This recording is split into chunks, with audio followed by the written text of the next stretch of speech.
Alright, what's going on, guys? It's Jay Ray, and today we're doing a review of the LG V20.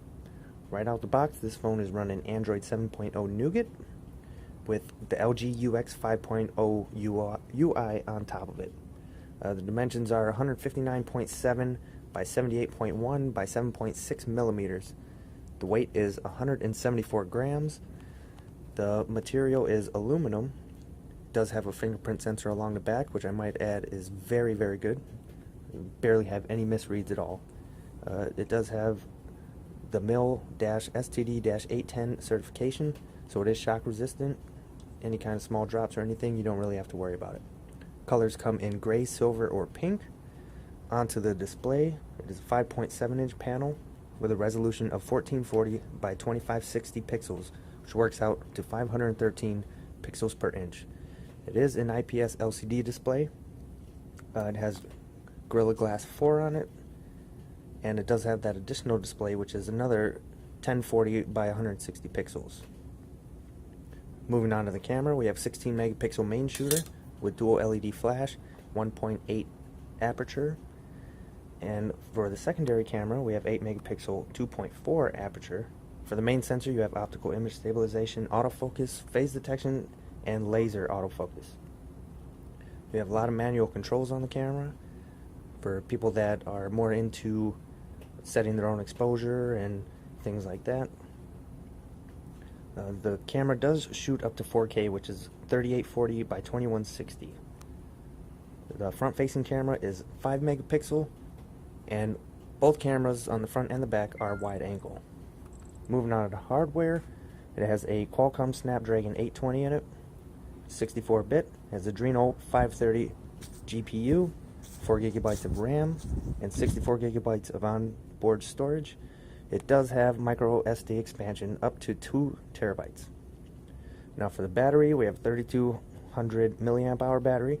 It is user replaceable. They're quoting 8 hours of talk time and 4.3 days of standby time. Also 11.80 hours of talk time and 4.3 days of 3G standby time. Now,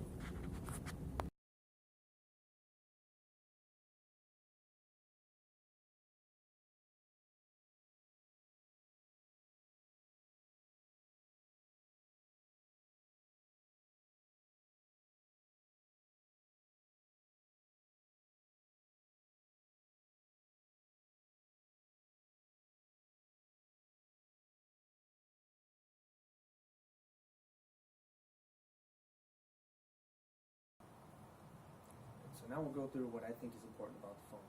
Number one, build quality. Build quality is very nice. I mean, it's 100% metal from top to bottom. The only thing that's not is the screen. It's got the backing that pops out. Camera bump is a little large, but if you put a case on it, it alleviates that a little bit. Also with the fingerprint sensor, it's flush with the back of the phone. So it can be hard to, reach it if you're not used to it. It takes a little getting used to, but once you do, it's alright. Also with the case, it'll make it easier to find. It's got the IR blaster on top, which I love. Comes in handy. Bottom firing speaker is actually really nice considering it's not front facing. And my number one favorite part of this phone would be that hi-fi quad DAC that's in there. You can definitely tell the difference. I have a sub in the back of my car, in my trunk, and it's like night and day. Whether listening to the radio or listening to using a phone that doesn't have a high fidelity DAC in it, and then going to this thing, definitely tell a difference. Everything is crisp and smooth, and there's no jumbling of the sounds. Everything is distinct, and you can tell it. You can definitely tell a difference from using something else to go into something like this. It would also drive all high impedance headphones. I think you'd be pretty hard pressed to find something that this phone will not be able to push. Buttons are very tactile, and it's just an all-around great build. I mean, I think it's very nice. Alright, so now we're going to talk about the camera. Camera is usually the number one feature people look for when they get a new smartphone. And I will tell you, this phone has a great camera. As you can see, it has 2 cameras on it. This one is a 1.8 aperture, 16 megapixel camera with optical image stabilization. Great photos, great photos. The other one is a 8 megapixel wide angle lens, the aperture 2.0.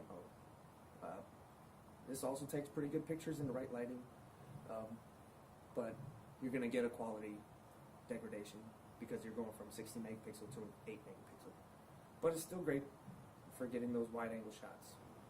Low light, like most phones, it's going to break down a lot. The image stabilization does work pretty well, I would say, especially when you're taking just regular photos. Works out very well. The only problem with the optical image stabilization while doing video is it only works at 1080p, 30 frames per second and below. If you're going to shoot at 60 frames per second or 4K, you're not going to get that optical image stabilization. Besides that, the video looks great, the pictures look fantastic, and I would put it up there right with the likes of the Galaxy S7 or the iPhone 7. Phones like that are known for having good cameras. I would even say it might stack up pretty well against the Pixel. So if you buy this phone for the camera, you definitely will not be disappointed.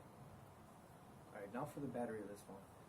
The battery in my tests hasn't been great. I mean, it's been about on par with most other phones that are out there. You get probably around 4.5 hours screen on time. It's got a 3200 milliamp hour cell in it. So, like I said, nothing special.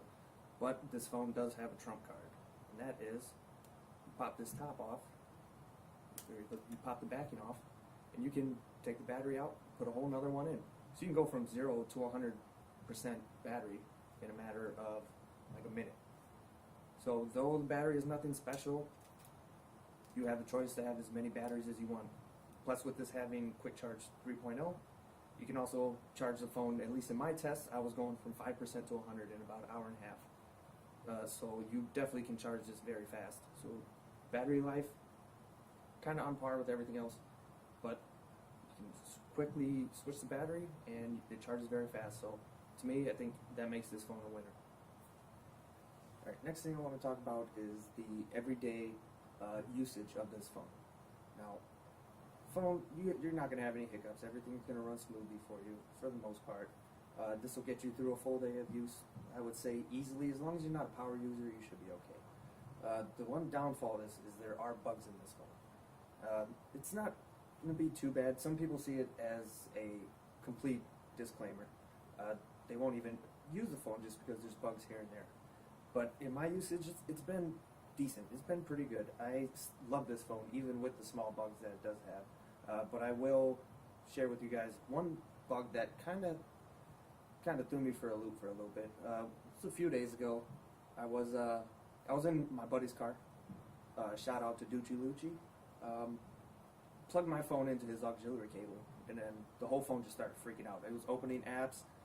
It was just asking for passwords. It was freaking out. Things were all over the screen. I had to restart it, and then I finally got it to work. But that was one thing that I thought I couldn't believe that was happening. But I restarted it, and then it was fine. So you may come across bugs with this phone. It might be things that kind of get in your way, but really all you got to do is just restart it, and then you'll be good to go. To me, that's not a big deal. I mean, it's technology. That stuff happens. There's bugs in all sorts of things. It could be fixed with a software update in the future. We'll have to wait and see for that. But for the most part, it's still a great phone. It runs smoothly, runs great. You shouldn't have a lot of problems with it. All right. Next thing we're going to talk about is the price. This is where most people are going to get turned off. This price off contract, especially with AT&T, which is my carrier, is $850. I think Verizon has it around for $600 or something.